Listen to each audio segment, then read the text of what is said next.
Hello friends, this is Dr. Neeraj Singh and you are watching YouTube channel of Nana Homeo Care. Today we are going to talk about a very common topic, that is hyperacidity. सब लोग कभी ना कभी इस problem से रूबरू हुए हैं और मोस्ट ऑफ द टाइम जो है बहुत छोटी छोटी चीज़ों से प्रॉब्लम्स होती हैं जो कि लोग ऑब्जर्व भी करते हैं. कभी कभी there are serious underlying causes, medical problems which have to be tackled in a proper way.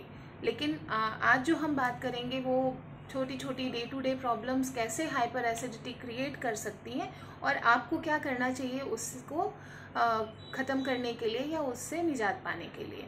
सबसे पहले तो हम लोग ये बोलते हैं कि hurry worry and curry, that is what we are taught while learning medicine, कि हाइपर एसिडिटी का जो या पेप्टिक अल्सर जो कि गैस्ट्रिक अल्सर है उसका जो क्लासिकल रीजंस हैं वो हैं एक हरी, एक worry and curry. That is अगर कोई पेशेंट बहुत ज़्यादा जल्दीबाजी में रहता है किसी भी चीज़ में, जल्दी खाना खाने में या बहुत ही जल्दी fast moving, then worry, stress एक बहुत बड़ा रीज़न है हाइपर एसिडिटी का. And curry, that is main ingredient of Indian food. जो तेज़ मसाले, मिर्च वगैरह जो हम लोग यूज़ करते हैं, अगर बहुत ज़्यादा दिनों तक यूज़ किए जाएं या बहुत स्ट्रॉन्ग फ्लेवर्स यूज़ किए जाते हैं तो भी ये प्रॉब्लम अराइज होती है. So this is about hurry worry and curry. But let's see what can be the few common reasons for hyperacidity एसिडिटी. एक रीज़न है मेडिकेशन. कुछ जैसे पेन किलर्स हो गए, कुछ और भी कॉमन मेडिसिन्स हैं जिनका प्रोलॉन्ग्ड यूज़ है. अगर बहुत लंबे समय तक पेशेंट को ये दी जाती हैं then they may cause hyper acidity. Intake of alcohol, that is daily intake या अक्सर जो लोग लेते हैं अल्कोहल, वो भी एक रीज़न है हाइपर एसिडिटी का. Smoking is one of the major reason and heavy smokers most of the time suffer with hyperacidity. Eating habits play a vital role, pivotal role actually, कि हाइपर एसिडिटी आपको क्यों है. कोई भी patient हमारे पास अगर hyper acidity का आता है तो ये हमने देखा है कि मोस्ट ऑफ द टाइम अगर हम उनकी ईटिंग हैबिट सुधार देते हैं, उनको गाइड कर देते हैं, तो 50% of the problem is okay, gets okay. The way you eat and what you eat, both of the things are very important. Spicy है, ऑयली है, फ्राइड फूड्स हैं, ये सारी जो चीज़ें हैं ये एक प्रोलॉन्ग टाइम तक या बहुत स्ट्रॉन्ग अगर आप यूज़ कर रहे हैं तो हाइपर एसिडिटी कॉज करती हैं. इसके अलावा स्किपिंग मील्स, खाना नहीं खाना, स्पेशली ब्रेकफास्ट नहीं करना, टाइम से खाना नहीं खाना, ये भी एक बहुत बड़ा रीज़न है हाइपर एसिडिटी का. एंड नेक्स्ट इम्पॉर्टेंट रीज़न है स्ट्रेस, जो हमने बात की थी वरी की. That is the part here जो अलग अलग जो हमारी बॉडी में रिएक्शंस की वजह से hyper acidity and ulcer cause कर सकता है. तो इसमें ब्रीदिंग एक्सरसाइजेज और मेडिटेशन, रिलैक्सेशंस, ये आपको बहुत ज़्यादा फ़ायदा पहुंचाते हैं. सो you can continue with this अगर आपको लगता है कि कहीं ना कहीं स्ट्रेस आपको हाइपर एसिडिटी कॉज कर रहा है. कुछ दूसरे कॉजेज़ भी हैं जैसे कि प्रेगनेंसी के last few months and early few months, दोनों में ही पेशेंट को हाइपर एसिडिटी की प्रॉब्लम हो सकती है. Obese people are likely to have hyper acidity. Ageing factor due to और कोई भी रीज़न जो स्लो डाइजेशन करता है, दैट में कॉज हाइपर एसिडिटी. फास्टिंग से भी किसी को दिक्कत होती है, that again is eating habits, skipping meals etcetera. इसीलिए टाइम पे खाना बहुत ज़रूरी होता है. अब ये तो कॉमन कॉजेज़ थे. अगर हम सीवियर मेडिकल अंडरलाइंग कंडीशंस को छोड़ दें तो these are the few reasons. आप देखेंगे कि अक्सर आप अगर इसमें से कुछ ना कुछ प्रॉब्लम होती है when you have hyper acidity, तो करना क्या चाहिए. देखिए, सबसे पहले तो आपके 2 मील्स में एक बहुत लंबा गैप नहीं होना चाहिए. That is why you are advised to have proper breakfast and an early breakfast.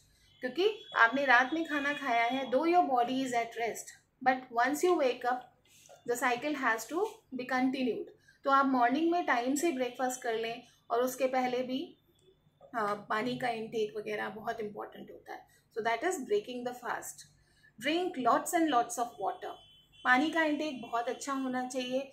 अगर आप पानी का इनटेक कम रखते हैं तो that is also one of the reason कि हाइपर एसिडिटी की प्रॉब्लम हो सकती है. Avoid spicy, oily and fried food. कभी कभी ठीक है, लेकिन अगर आप हमेशा पूरे दिन में सारे मील्स आपके बहुत कोई ना कोई वेरिएंट है, कभी आप स्पाइसी खा रहे हैं, कभी ऑयली खा रहे हैं, कभी फ्राइड खा रहे हैं, तो one day it is going to hamper your this digestion anyhow. So you should avoid continuous ingestion of spicy, oily and fried food. Do regular exercises. Exercises बहुत इम्पॉर्टेंट होती हैं कोई भी बॉडी फंक्शन को प्रॉपर रखने में. So your digestion is good, so you won't be suffering with hyperacidity if other parameters are fine. Okay, and next thing is कि whatever salad, आप जो भी सैलड लेते हैं वो खाने के आधे घंटे पहले लीजिए. This is so that you are not mixing the raw food and cooked food together, because दोनों ही तरह के खाने को अलग अलग एंजाइम्स चाहिए डाइजेशन के लिए. अगर हम सैलड ले रहे हैं साथ ही में हम कुक्ड फूड भी ले रहे हैं, तो it is going to hamper digestion and again it is going to cause hyperacidity and gas. So you have to take your salad half an hour before your meals. And same way is with fruits. जब भी आप fruit खाएंगे, fruit is basically ripened fruit is basically already cooked. जो already enzymes हैं उसमें जो वो cook हो चुका है, जस्ट आप वो जब खाते हैं तो इट जस्ट गेट्स एब्जॉर्ब. तो आप जब फ्रूट और खाना भी साथ में खाते हैं, अक्सर हमारे कंट्री में that goes with mangoes. Summers में खाने के बाद तुरंत मैंगोज़ लेते हैं लोग, तो वो क्रिएट करेगा प्रॉब्लम्स. So avoid that. अच्छा ये होगा अगर आप फूड एम्प्टी स्टमक लें तो वो ज़्यादा अच्छा रहता है, या फिर मील से कम अगर बाद में खा रहे हैं तो 2 से 3 घंटे का कम से कम गैप कर दीजिए, और अगर पहले खा रहे हैं तो it should be at least 1 hour before. So you should not mix salad, that is raw food, fruits and cooked meals all together.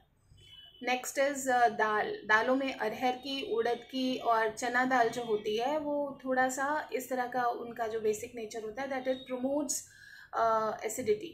So if you already have tendency for getting hyper acidity, तो अगर ये आप खाएंगे तो और दिक्कत बढ़ेगी. And same goes with chana, rajma and chole. So it's okay when you are having them once in a while, and preferably have them in daytime. Dinner में आप लोग ये avoid करें because it gets very hard to digest. जो हमारी movement कम हो जाती है, so preferably have them in daytime. Next is don't eat poha empty stomach. आप मॉर्निंग में पोहा खाली पेट मत, मतलब first meal that is breakfast में पोहा अवॉइड करें, या फिर उसके पहले एटलीस्ट फ्रूट्स ले लें. कुछ तो होना चाहिए. You should not eat poha empty stomach because it is going to cause this effect if you are having hyper acidity frequently, right? So these things should be followed. And one thing I want to mention is कि जो ठंडा दूध होता है, अगर आप जैसे hyper acidity हो रही है और आप अगर तकरीबन 2 टेबलस्पून से half cup of cold milk without sugar अगर आप पीते हैं सिप्स में, तो वो आपको तुरंत रिलीफ देता है हाइपर एसिडिटी से. So you can take it से आधे घंटे पे अगर 2-3 बार ले लेते हैं तो ये आपको क्विक रिलीफ देगा. So you can try this also. And few homeopathic medicine I would like to mention is carbo veg, iris versicolor, nux vomica, capsicum, और भी बहुत सारी मेडिसिन हैं. But we prefer that you go with symptom totality, consult your homeopathic physician and get treated for your underlying medical condition कि ये जो hyper acidity है वो हो क्यों रही है. So it is very very important. And apart from that, for biochemic medicine you can have natrum phosphoricum, and there is biocombination that is 25, number 25. तो आप ये सेफर साइड पे अपने आप ले सकते हैं. But for homeopathic medication you should consult your near by homeopathic physician, or you can consult us online also. So eat healthy and take care. Thank you.